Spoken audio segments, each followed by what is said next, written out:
Yes. Okay.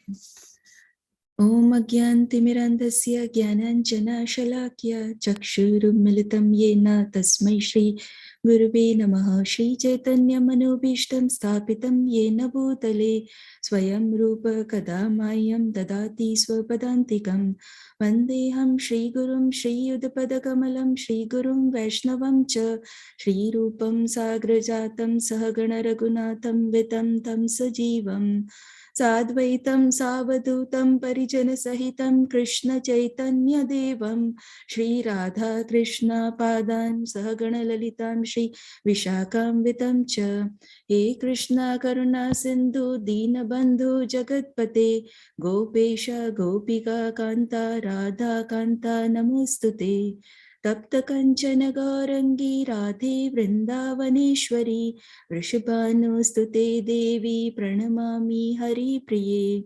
Vanchakalpatarubhayascha Kripa Sindhubhya eva cha Patitanam Pavanebhyo Vaishnavebhyo Namo Namaha Jai Shri Krishna Chaitanya Prabhu Nityananda Shri Advaita Gadadhara Shri Vasadi Gaura Bhakta Vrinda Hare Krishna, Krishna Krishna, Hare Hare, Hare Rama, Rama Rama, Hare Hare. Narayanam namaskrityam naram chevam narottamam devim saraswatim vyasam tato jayam udiraye.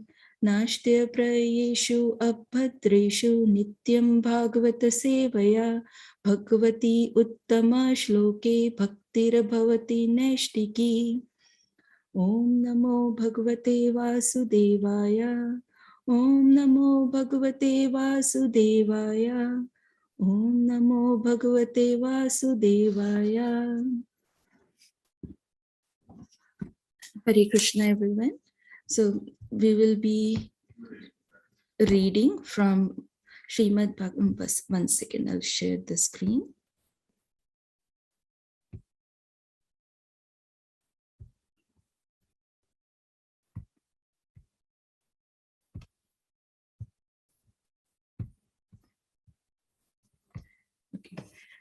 We'll be continuing our Srimad Bhagavatam daily reading from Canto 2, Chapter 3, verse 18.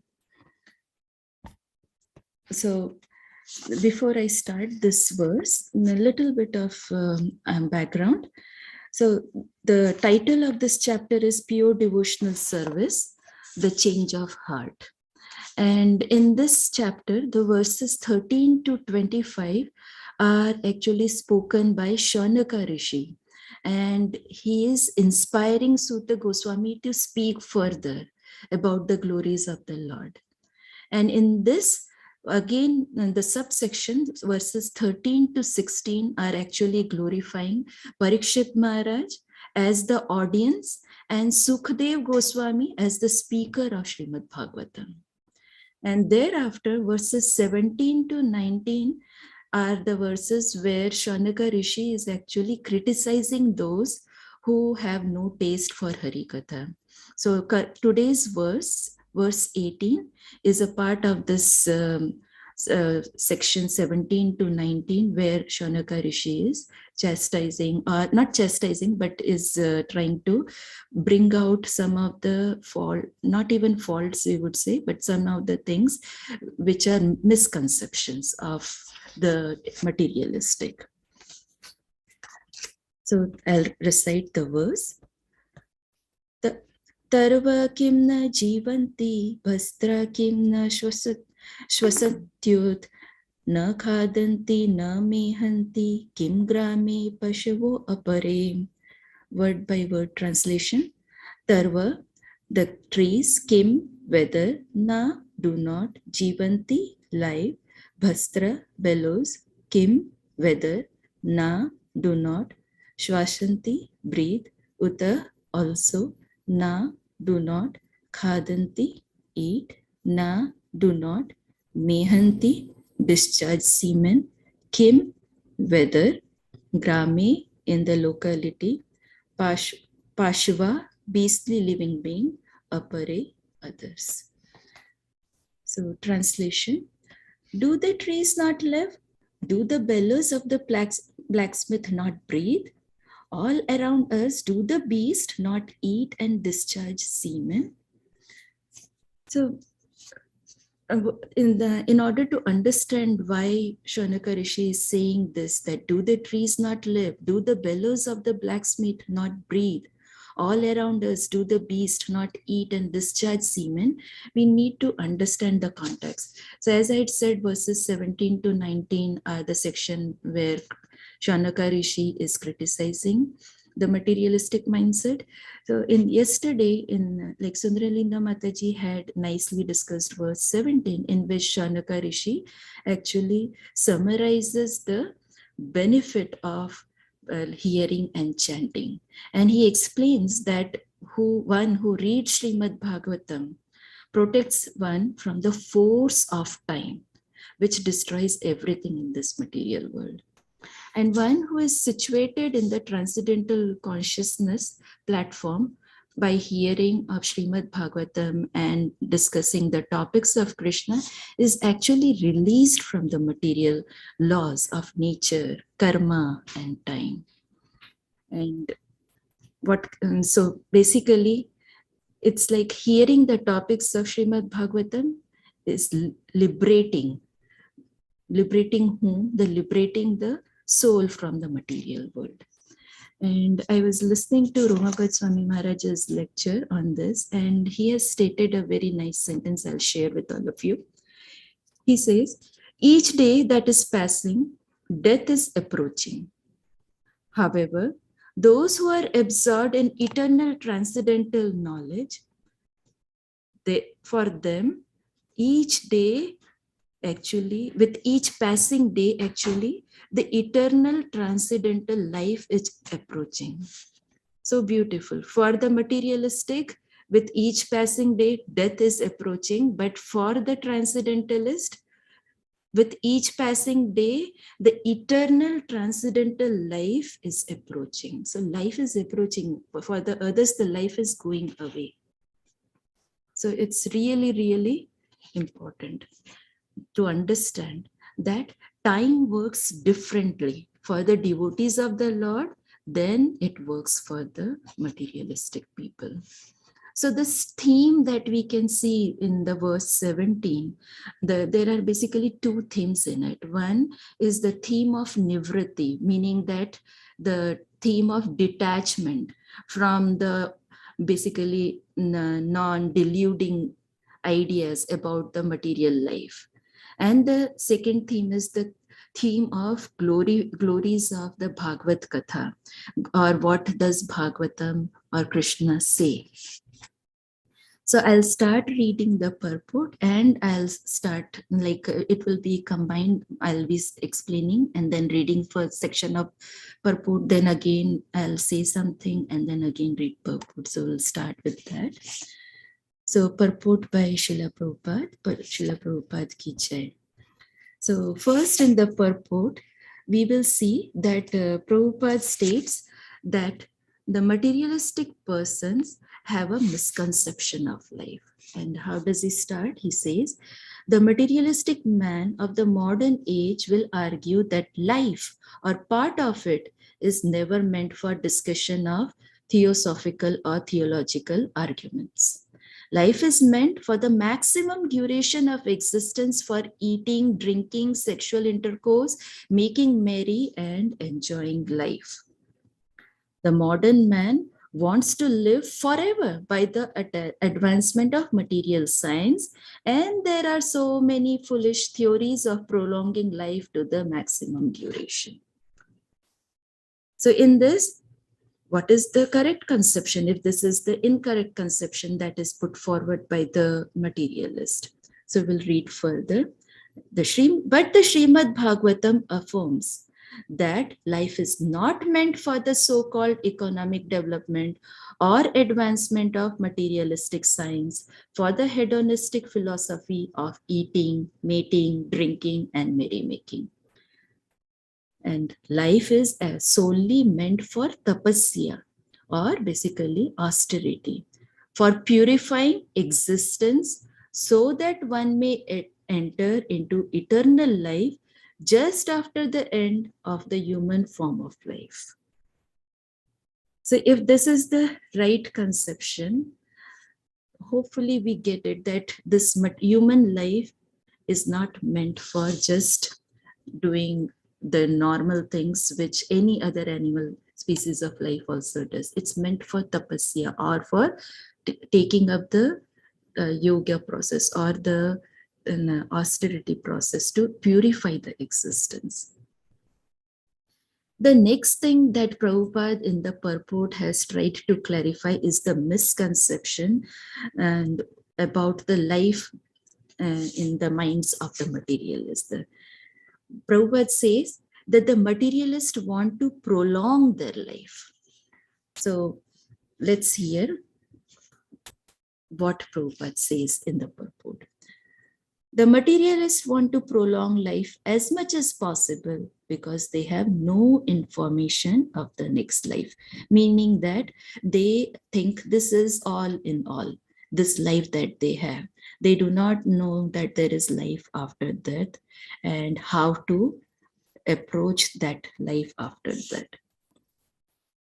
So they want to get the maximum comfort in this present life because this is the whole life that they have, they think. Because they think conclusively there is no life after death. This ignorance about the eternity of the living being and the change of covering in the material world. Change of covering means change of bodies in the material world has played havoc in the structure of the modern human society. And so what is the consequence of this common theory that this is the only life and we need to make the best use, we need to have the maximum fun and enjoyment? Prabhupada says the consequences. Consequently, there are many problems multiplied by various plans of modernized man. The plans for solving the problems of society have only aggravated the troubles. Even if it is possible to prolong life more than 100 years, advancement of human civilization does not necessarily follow. So Prabhupada is really like right away saying that just having this life and this thought has created havoc in not only the life of a human being, but because there are so many human beings, so many of these materialistic people with this theory, it has created havoc in this society itself, in this living world or in this world. So then what is the correct conception about the duration of life? Meaning that how do we understand what is more important about the duration of life? Long life, short life, what kind of life? So Prabhupada further writes, the Bhagavatam says that certain trees live for hundreds and thousands of years. At Vrindavan, there is a tamarind tree. The place is called as Imlitala, which is said to have existed since the time of Lord Krishna, so more than 5,000 years back. In the Calcutta Botanical Garden, there is a banyan tree said to be older than 500 years. And there are many such trees all over the world. In fact, those who are in US, we can see that in California, there are these huge pine trees, which are counted to be more than 5,000 years old. I'll just Google the pictures and you can see all of these here. Then further, Prabhupada says that Swami Shankaracharya lived only 32 years and Lord Chaitanya lived 48 years. Does it mean that the prolonged lives of the above mentioned trees are more important than Shankaracharya or Chaitanya? So Prabhupada is asking this, first he's giving this contrast that trees live for long number of years. And there are trees which, and he gives the examples also. He doesn't say just that trees live for a long number of years. He gives the example and then he gives a contrasting example of Shankaracharya, of Chaitanya Mahaprabhu, who lived only for a short number of years, 32 years for Shankaracharya and 48 years for Lord Chaitanya. But what is the difference? The leaves are just, not leaves, but the trees are just living, doing nothing. They are in the mode of ignorance. Whereas Chaitanya Mahaprabhu or Shankaracharya, they were on the transcendental platform and they were exhibiting the life that a person should, especially a human, should live, so that he perfects his life and goes back to his eternal transcendental position as a servant of the Lord.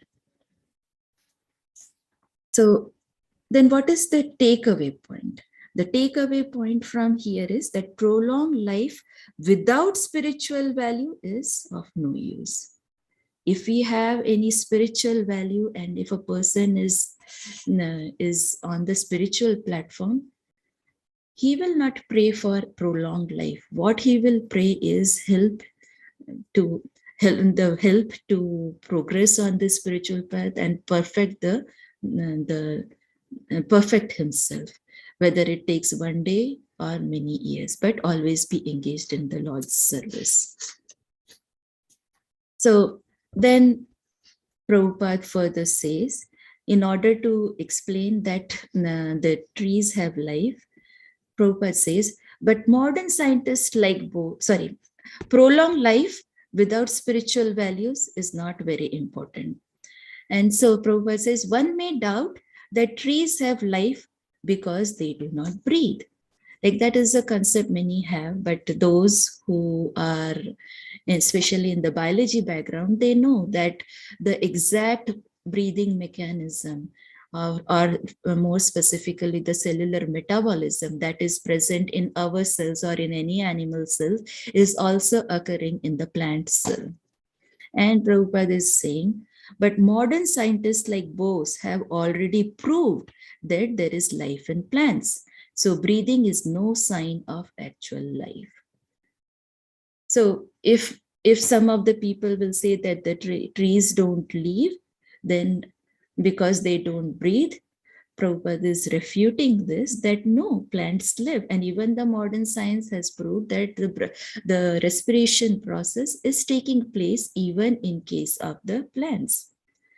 And then Prabhupada states one important thing. What he says is, breathing is no sign of actual life. And why he is saying this, that breathing is no sign of actual life, it is related to today's verse. The verse is saying, do the trees not live? Do the bellows of the blacksmith not breathe? All around us, do the beast not eat and discharge semen?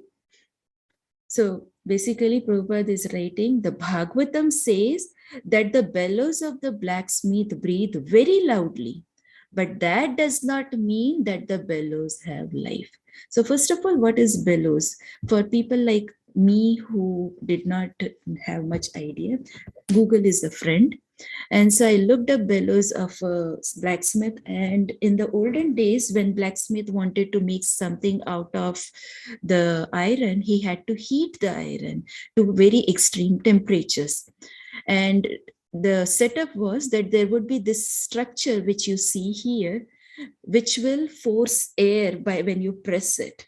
And with the air that comes out from the narrow opening, the fire will go into like bigger flames.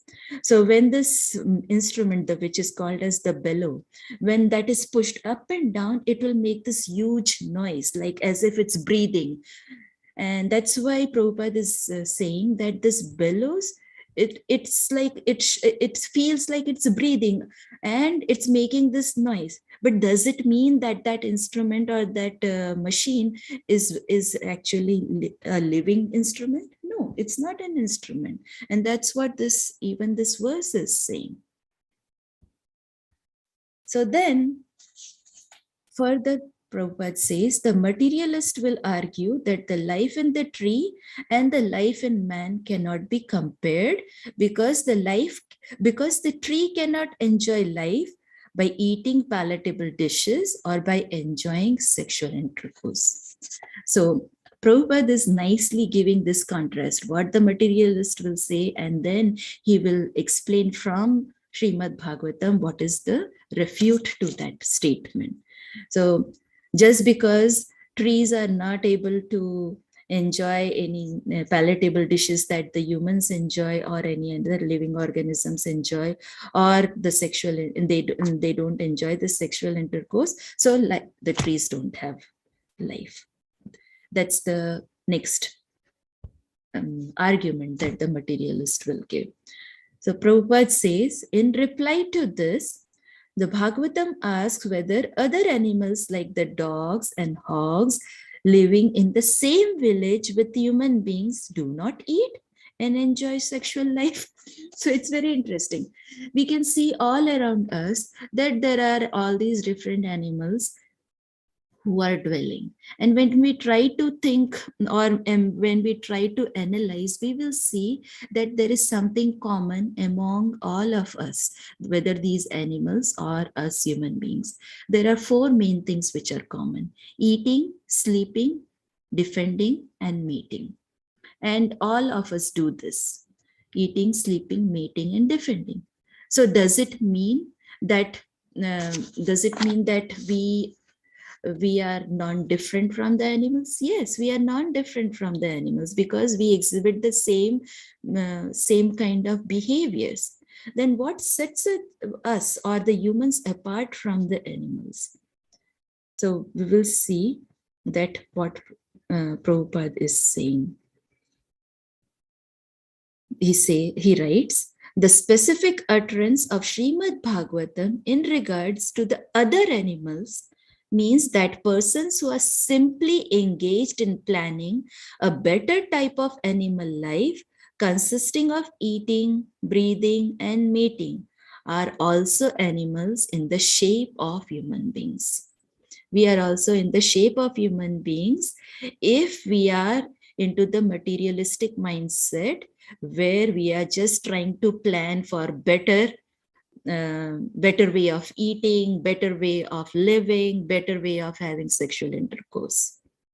And we don't have any other enjoyment, like any other goal in life. And what is the other goal? The other goal is to have some transcendental taste, meaning to develop the taste to read these transcendental scriptures and be involved in the 9 devotional processes. And then in the end, what Prabhupada says, he says, a society of such polished animals cannot benefit suffering humanity. For an animal can easily harm another animal, but rarely do good.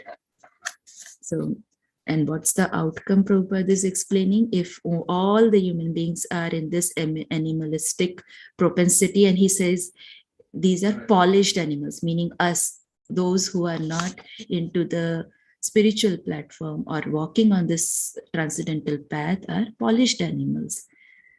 And the suffering, because of them, the sufferings in the society, suffering around the world will continue.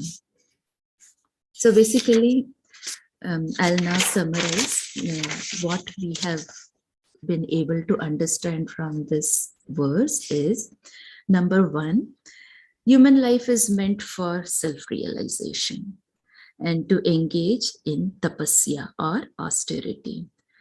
For what? In order to understand that, understand and overcome the materialistic way of life, so that after that one can enter into the transcendental life.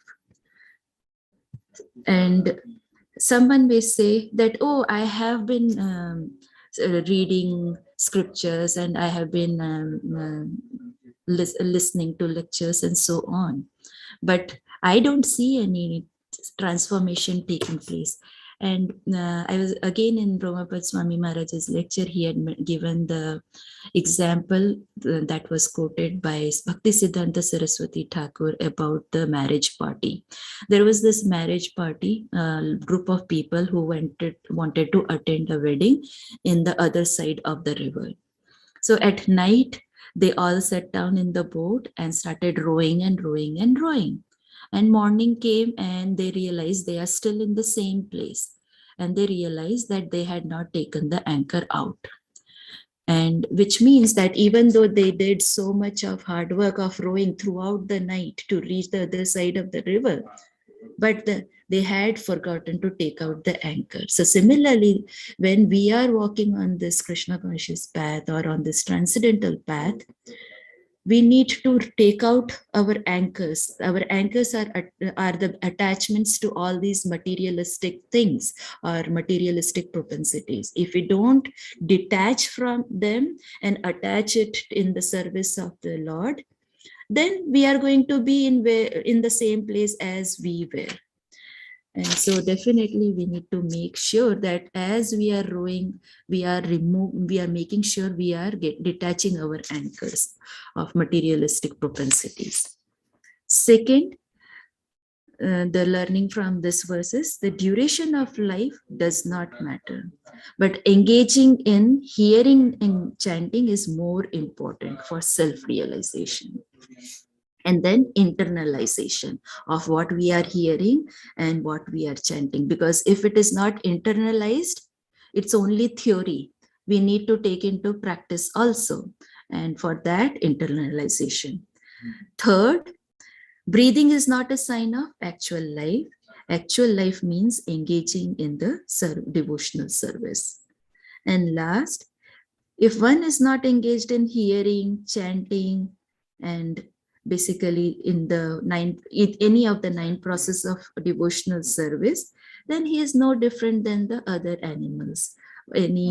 Because they are also engaged in sleeping, mating, eating, and defending. We are also engaged in these 4. What sets us apart is the capacity to understand these transcendental Vedic literatures and internalize them, take them, and progress on this transcendental path, otherwise, and come out of this animal propensity. So with that, I'll stop here. Thank you for giving me the opportunity to read and discuss. So I would see if there are any discussions, anyone, especially the seniors who are here, would like to add more to this purport.